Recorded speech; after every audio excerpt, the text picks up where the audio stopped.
Hello friend, good morning. आइए दोस्तों, आज आपको 25 अप्रैल का करंट अफेयर क्विज लाया हूँ।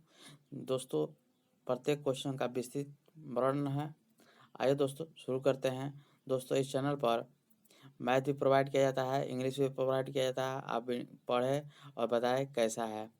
दोस्तों, यदि चैनल पर नए हैं तो चैनल को शेयर और सब्सक्राइब कर लें, घंटी को बजा दें, क्योंकि हर एक नए वीडियो का नोटिफिकेशन पहले आप पर पहुँचे। आइए दोस्तों शुरू करते हैं। देखिए दोस्तों, पहला क्वेश्चन है कि राष्ट्रीय पंचायत राज दिवस निम्न में से किस दिवस को मनाया जाता है। तो राष्ट्रीय पंचायत राज दिवस जो है निम्न में से 24 अप्रैल को मनाया जाता है। आइए दोस्तों इसका डिटेल जान लेते हैं। डिटेल जानने के पहले दोस्तों आज देख लीजिए 25 अप्रैल है। दोस्तों आज 25 अप्रैल है तो हम लोग वर्ल्ड मलेरिया दिवस मनाते हैं। वर्ल्ड मलेरिया डेज मनाते हैं। बहुत इम्पोर्टेंट है आज का 25 अप्रैल को हम लोग वर्ल्ड मलेरिया डेज मनाते हैं। दोस्तों इसका जान लेते हैं राष्ट्रीय पंचायत का डिटेल। देखिए दोस्तों, हर साल 24 अप्रैल को पूरे देश में राष्ट्रीय पंचायती राज दिवस मनाया जाता है। ये दिन भारतीय संविधान के 73वें संशोधन अधिनियम 1992 के पारित होने का प्रतीक है। देखिए दोस्तों, यह जो है अधिनियम, यह भारतीय संविधान के 73 संशोधन अधिनियम 1992 का पारित होने का प्रतीक है, जो 24 अप्रैल 1993 को लागू हुआ था। 24 अप्रैल को ही लागू हुआ था 1993 में। इस दिन को राष्ट्रीय पंचायती राज दिवस के रूप में मनाने की शुरुआत साल 2010 में शुरू हुई थी। अगला क्वेश्चन है दोस्तों, हाल ही में किस देश ने आर्कटिक क्षेत्र में रूसी और चीनी प्रभाव को कम करने के लिए ग्रीनलैंड को 92 करोड़ रुपए की आर्थिक मदद देने की घोषणा की है? तो वह है दोस्तों, आर्कटिक क्षेत्र में रूस और चीन के प्रभाव को कम करने के लिए अमेरिका ने ग्रीनलैंड को 92 करोड़ आर्थिक रुपए की मदद देने की घोषणा की है। आइए दोस्तों इसका डिटेल जान लेते हैं। देखिए दोस्तों, अमेरिका ने हाल ही में आर्कटिक क्षेत्र में रूसी और चीनी प्रभाव को कम करने के लिए ग्रीनलैंड को 92 करोड़ रुपए की आर्थिक मदद देने की घोषणा की है। यह रकम ग्रीनलैंड के प्राकृतिक संसाधनों और शिक्षा पर खर्च की जाएगी। उसके संसाधन और शिक्षा पर खर्च की जाएगी। गौरतलब है कि 8 महीने पहले अमेरिका राष्ट्रपति डोनाल्ड ट्रंप ने इस द्वीप को खरीदने की इच्छा जताई थी। इसको डोनाल्ड ट्रंप ने इच्छा जताई थी ग्रीनलैंड द्वीप को खरीदने की। आगे है दोस्तों, देखिए दोस्तों आगे है, हरियाणा के मुख्यमंत्री मनोहर लाल खट्टर ने बताया है कि कोरोना वायरस महामारी के बीच राज्य में रिपोर्टिंग करने वाले सभी पत्रकारों को कितने लाख रुपए की बीमा देगी? तो है दोस्तों, आपको 10 लाख रुपए की बीमा देगी हर एक पत्रकार को रिपोर्ट बताने के लिए। आइए दोस्तों इसको डिटेल से जान लेते हैं। देखिए दोस्तों, हरियाणा सरकार ने कोरोना वायरस महामारी के दौरान रिपोर्टिंग करने वाले सभी पत्रकारों को 10 लाख रुपए का बीमा प्रदान करने का निर्णय लिया है। हरियाणा में 23 अप्रैल 2020 को कोरोना वायरस के संक्रमण के 6 नए मामले सामने आए हैं के बाद राज्य में कुल संक्रमितों की संख्या जो है 270 हो गई है। कोरोना वायरस महामारी से निपटने के लिए सरकार हर संभव प्रयास कर रही है। दोस्तों, कोई भी यदि पत्रकार यदि रिपोर्ट देता है वायरस महामारी के कारण, तो उसको 10 लाख रुपए की बीमा प्रदान करने का निर्णय हरियाणा सरकार ने लिया है। आगे है दोस्तों, फिच रेटिंग्स ने कोरोना वायरस के महामारी चलते लागू किए गए लॉकडाउन का हवाला देते हुए 2020 और 21 में भारत की आर्थिक वृद्धि दर का अनुमान घटाकर कितने प्रतिशत कर दिया गया है? तो देखिए दोस्तों, भारत का जो आर्थिक वृद्धि दर है वह 0.8% घटा दिया गया है कोरोना वायरस महामारी और लॉकडाउन के चलते। आइए दोस्तों इसका डिटेल से जान लेते हैं। ये दोस्तों इम्पोर्टेंट है कि फिच रेटिंग एजेंसी देता है।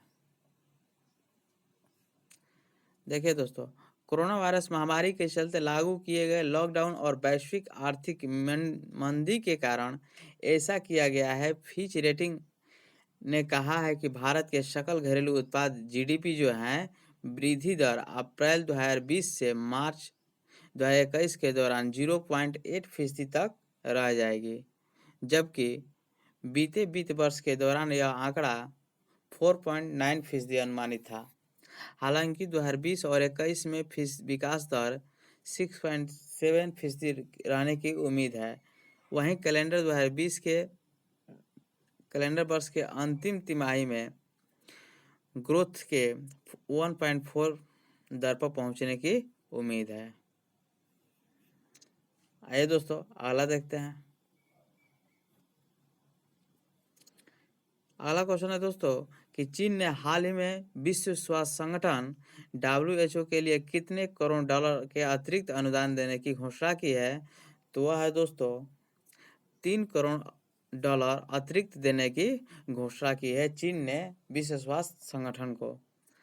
आइए दोस्तों इसका डिटेल जान लेते हैं। अमेरिका राष्ट्रपति डोनाल्ड ट्रंप ने के विवादों में चल रहे WHO को चंदा देने पर बैन लगा दिया है। अमेरिका का राष्ट्रपति जो डोनाल्ड ट्रंप है वह WHO को मना कर दिए हैं चंदा नहीं देने के लिए। अपना जो फंड है उसको रोक दिए हैं। रोकने के बाद अब चीन ने मदद की राशि बढ़ाने का घोषणा किया है। चीन ने कहा है कि उसने कोरोना महामारी के इस दौर में WHO की कई स्तर की मदद की है और इससे पहले चीन ने WHO को 2 करोड़ डॉलर दिया था।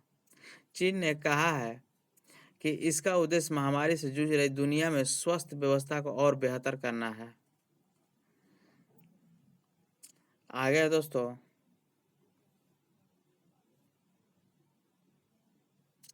केंद्र सरकार ने कोविड-19 महामारी के कारण सरकार के खजाने पर बढ़ते दबाव के चलते 1 जनवरी 2020 से लेकर 21 तारीख के बीच दिए जाने वाले महंगाई भत्ते और महंगाई राहत की किस्तों के भुगतान पर रोक लगाने का फैसला किया है। तो है दोस्तों 1 जुलाई 2021। देखिए दोस्तों कोरोना महामारी के चलते खजाने पर बढ़ते दबाव के चलते 1 जनवरी 2020 से लेकर 21 तारीख तक दिए जाने वाले महंगाई भत्ते और महंगाई राहत की किस्तों पर भुगतान पर रोक लगाने का फैसला किया है। तो 1 जुलाई 2021 तक रोक लगाने का निर्णय ले लिया है महंगाई राहत किस्तों पर। आइए दोस्तों आगे देखते हैं।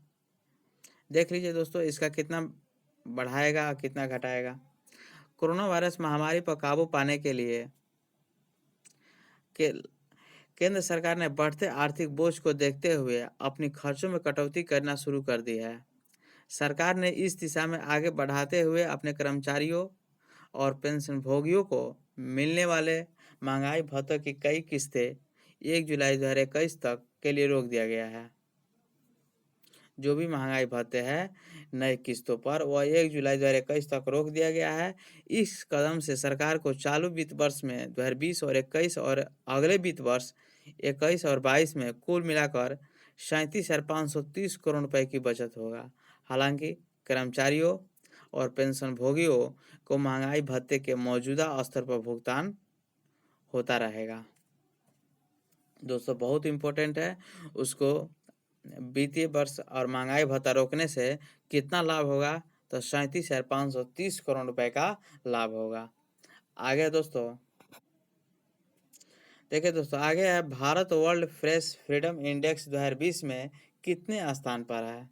तो भारत जो है दोस्तों वर्ल्ड प्रेस फ्रीडम में 142 स्थान पर आ गया है जो पहले 140 था।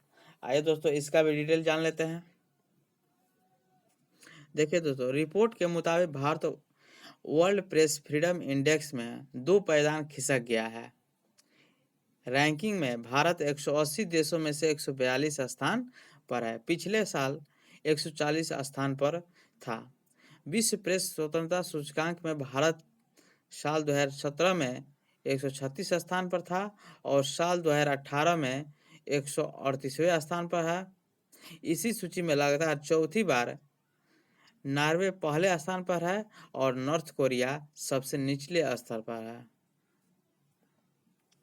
आगे दोस्तों यह बहुत इम्पोर्टेंट है कि सूची में चौथी बार नॉर्वे जो है लगातार 4 बार से पहला स्थान पर है और नॉर्थ कोरिया सबसे निचले स्तर पर है। यहाँ पर दोस्तों तानाशाह शासन चलता था। उत्तर कोरिया किम जोंग है। आगे दोस्तों,